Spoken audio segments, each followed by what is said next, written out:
Sir ತಾವು ಹೇಳಿದ್ದು ನಿಜ. ಯಾಕೆ ಅಂತಂದರೆ ಭಾವನಾತ್ಮಕ ವಿಚಾರಗಳು ಎಷ್ಟರ ಮಟ್ಟಿಗೆ ಜನರನ್ನು ಅಟ್ರಾಕ್ಟ್ ಮಾಡುತ್ತೆ ಅಂದರೆ, ನಾನು ರಾಜ್ಯಾದ್ಯಂತ ಸಂಚಾರ ಮಾಡ್ತಾ ಇದ್ದೀನಿ ಸರ್. ನಾನು ಕಾಂಗ್ರೆಸ್ ಕಾರ್ಯಕರ್ತರನ್ನ ಮಾತಾಡಿಸ್ತಿದ್ದೀನಿ, BJP ಕಾರ್ಯಕರ್ತರನ್ನ ಮಾತಾಡಿಸ್ತಿದ್ದೀನಿ, ನಾರ್ಮಲ್ ಪಬ್ಲಿಕ್ಕು ಕೂಡ ಮಾತಾಡಿಸ್ತಾ ಇದ್ದೀನಿ ಸರ್. ಯಾರು ನಾವು ಮೋದಿಗೆ ಓಟ್ ಹಾಕ್ತೀವಿ ಅಥವಾ BJPಗೆ ಓಟ್ ಹಾಕ್ತೀವಿ ಅನ್ನೋಂಥವ್ರನ್ನ ಯಾಕೆ ಹಾಕ್ತೀರಿ ಅಂತ ಕೇಳಿದ್ದಕ್ಕೆ ಅವ್ರು ಹೇಳೋದೇನು ಗೊತ್ತಾ? ಜಮ್ಮು ಕಾಶ್ಮೀರ ಸೇಫ್ ಆಗಿದೆ, ಅಲ್ಲಿ ಗುಂಡಿನ ದಾಳಿ ನಡೀತಾ ಇಲ್ಲ, ಅಲ್ಲಿ ರಾಮನ ದೇವಸ್ಥಾನ ಕಟ್ಟಿಸಿದ್ರು. ಸೊ ಈ ಥರ ಭಾವನಾತ್ಮಕ ವಿಚಾರಗಳು ಹೇಳ್ತಾರೆ. ನೀವು ಹೇಳ್ತೀರಿ ಧರ್ಮ ಜಾತಿಗಳನ್ನು ಬಿಟ್ಟು ಅಭಿವೃದ್ಧಿ ಆಧಾರದ ಮೇಲೆ ಚುನಾವಣೆ ನಡೀಬೇಕು ಅಂತ.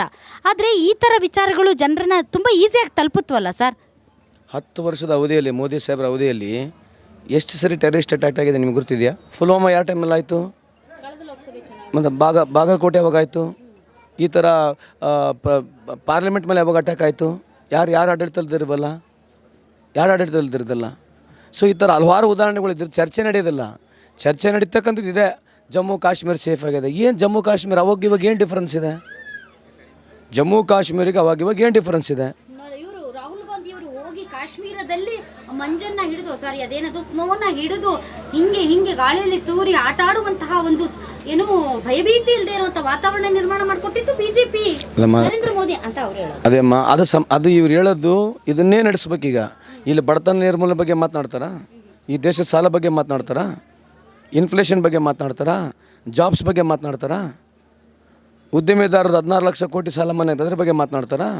4 ಕೋಟಿ ಮನೆ ಕಟ್ಟಿ ಅಂತಾರೆ. ಇಲ್ಲಿ ಬಂದಿರಲ್ಲ ಮತ್ತೆ ನೀವು ಪ್ರಧಾನಮಂತ್ರಿ ಆವಾಸ್ ಯೋಜನೆ ಅಂತ ಹೇಳ್ತಾರಲ್ಲ, ನೀವು ಇಲ್ಲೇ ಇದ್ದೀವಿ, ಜನನೂ ಇಲ್ಲೇ ಇದ್ದಾರೆ, ತೋರಿಸ್ರಿ ಒಂದು ಆವಾಜ್ ಮನೆ ತೋರಿಸ್ರಿ. ಇಲ್ಲೇ ನಾವು 4 ಕೋಟಿ ಮನೆ ಕಟ್ಟೆ ಅಂತ ಹೇಳ್ತಾರೆ. ಇಲ್ಲಿ BJP ಮುಖಂಡರಿದ್ದಾರೆ, ಅವ್ರ ಮನೆಗೆ ಹೋಗಿ ಕೇಳ್ರಿ, ಇಲ್ಲಿ ಪ್ರಧಾನಮಂತ್ರಿ ಆವಾಸ್ ಯೋಜನೆ ಎಲ್ಲಿದೆ, ಫಸಲ್ ಬಿಮಾ ಯೋಜನೆ ಎಲ್ಲಿದೆ ಕೇಳಬೇಕಲ್ವಾ? ಹಳ್ಳಿಗಳಿಗೆಲ್ಲ ಟ್ರಾನ್ಸ್ಲೇಟ್ ಆಗಿರ್ಬೇಕು. ಇದ್ರ ಬಗ್ಗೆ ಚರ್ಚೆ ಮಾತನಾಡ್ಬೋದು. ಇನ್ನೂ ಹೊರತು ಅದೇ ಚರ್ಚೆ ನೀವು ಹೇಳ್ತಕ್ಕಂಥ ಚರ್ಚೆನೇ ಇದೆ, ಇದೇನು ಹೊಸದಲ್ಲ. ಅದೇ ಮೇಡಮ್, ಅದು ನಿಮ್ಗೆ ಇಷ್ಟ ಇದೆಯೋ ಕಷ್ಟ ಇದೆಯೋ, ಈಗಿನ ಚುನಾವಣಾ ಟಾಪಿಕ್ ಅದೇ ಆಗಿದೆ ಸರ್. ಅಭಿವೃದ್ಧಿ ನಿಮ್ಗೇನು, ನಾನು ಈ ಗ್ರಾಮಕ್ಕೆ ಬಂದು ಜನರನ್ನ ಕೇಳ್ತಾ ಇದ್ದೀನಿ, ಏನು ಮಾಡಿದ್ದಾರೆ ಮೋದಿ ಅವ್ರು, ನಿಮ್ಗೆ ಏನು ತಲುಪಿಸಿದ್ದಾರೆ, ನಿಮಗೆ ಏನೇನು ಸಿಕ್ಕಿದೆ ಅಂತ ಕೇಳಿದ್ರೆ ದೇಶ ಸುಭದ್ರವಾಗಿದೆ, ಅಷ್ಟು ಸಾಕು. ಇಷ್ಟು ಪವರ್ಫುಲ್ ಪ್ರೈಮ್ ಮಿನಿಸ್ಟರ್ ಆಗಿದ್ರೆ, ಇಷ್ಟು ಕೆಲಸ ಆಗಿದ್ರೆ ಪುನಃ ಇವ್ರು ಯಾಕೆ ಪ್ರೈಮ್ ಮಿನಿಸ್ಟರ್ ಆಗಬೇಕು? ದೇಶ ಸುಭದ್ರವಾಗಿದ್ದು ದೇಶದ ಎಲ್ಲ ಬಡವರು ಸೌಕರ್ಯ ಆಗಿಬಿಟ್ಟಿದ್ರೆ ರಿಟೈರ್ಮೆಂಟ್ ತೊಗೋಬೋದು. ಒಂದು. ಎರಡನೇದು, ನೀವಾಗ ಅಷ್ಟು ಪಾಪ್ಯುಲಾರಿಟಿ ಇದ್ದು ನಿಮಗೆ ಅಷ್ಟೆಲ್ಲ ಕೆಲಸ ಮಾಡಿದರೆ ಒಂದೇ ದಿವಸ ಬಂದು ದೇಶದ ಎಲ್ಲ ಜನತೆಗೆ ನಾನು ಈ ಕೆಲಸ ಮಾಡಿದ್ದೇನೆ ಓಟ್ ಹಾಕ್ರಿ ಅಂತೇಳಿ ಮಕ್ಕಂಬಿಡ್ಬೇಕಾಗಿತ್ತು. ಇಷ್ಟೆಲ್ಲ 90 ದಿನ ಇವರೇ ಪಬ್ಲಿಸಿಟಿ 8 ಹಂತ 10 ಹಂತಗಳು ಮಾಡ್ಕೊಂಡು ತಾಲೂಕು ವೈಸು, ಜಿಲ್ಲಾ ಪಂಚಾಯತಿ ವೈಸು ಹೋಗಿ ಭಾಷಣ ಮಾಡ್ತಕ್ಕಂಥ ಅವಶ್ಯಕತೆ ಇದೆ ಪ್ರಧಾನಮಂತ್ರಿಗೆ. ಆಮೇಲೆ 140 ಕೋಟಿ ಜನಸಂಖ್ಯೆಗೆ ಭಾರತೀಯ ಜನತಾ ಪಾರ್ಟಿ ಕೂಡ ನ್ಯಾಷನಲ್ ಪಾರ್ಟಿನೇ. ಇವರೊಬ್ಬರೇ ಇರೋದು ಪ್ರಚಾರಕರು. ರಾಮ ಮಂದಿರ ಕೂಡ ಇವರೇ ಪ್ರಚಾರ ಮಾಡ್ಬೇಕಾ? ರಾಮ ಮಂದಿರ ಅನುಷ್ಠಾನ ಕೂಡ ಇವರೇ ಮಾಡ್ಬೇಕಾ? ಯಾರು ಶಂಕರಾಚಾರ್ಯ ಇರಲಿಲ್ಲ, ಯಾರು ಬ್ರಾಹ್ಮಣರಿರಲಿಲ್ಲ ಪೂಜೆ ಮಾಡಲಿಕ್ಕೆ. ಇಲ್ಲಿ ನೋಡಿಮ್ಮ, ಇದು ವ್ಯವಸ್ಥೆ ನಿಮಗೂ ಗೊತ್ತಿದೆ, ನಮಗೆ ಗೊತ್ತಿದೆ. ರಿಯಾಲಿಟಿ ಇರ್ತಕ್ಕಂಥದ್ದು is only bent upon two get publicity. ಇವತ್ತು 6,500 ಕೋಟಿ ಖರ್ಚು ಕೇಂದ್ರ ಸರ್ಕಾರ ಕೇವಲ ಪಬ್ಲಿಸಿಟಿ ಖರ್ಚು ಮಾಡ್ತಾ ಇದ್ದಾರೆ. ಅದೇ ಮತ್ತೆ ಹೇಳ್ತಿರೋದಮ್ಮ, ನಾವೇನು ಮಾಡ್ಬೇಕು? ಅದಕ್ಕೆ ವಾಸ್ತು ಹೇಳ್ಬೇಕಲ್ಲ. ಇಲ್ಲಿದೆಲ್ಲ, ಇಲ್ಲಿ ಬಂದಿರಲ್ಲ ಬಡತನ ನಿರ್ಮೂಲನೆ ಎಷ್ಟಾಗೈತೆ ನೋಡ್ರಿ. ಇಲ್ಲೇ ತೋರಿಸ್ರಲ್ಲ, ನಿಮ್ಮ ಕ್ಯಾಮ್ರಾ ತಿರ್ಗಿಸ್ಕೊಂಡು ಹೋಗ್ರಿ. ಇಲ್ಲಿ ಭಗವಾ ಕಲರ್ ಕೂಡ ಹಾಕ್ಯಾರ ಎಲ್ಲ ಕಡೆ, ತೋರಿಸ್ರಲ್ಲ ಎಲ್ಲ ಕಡೆ.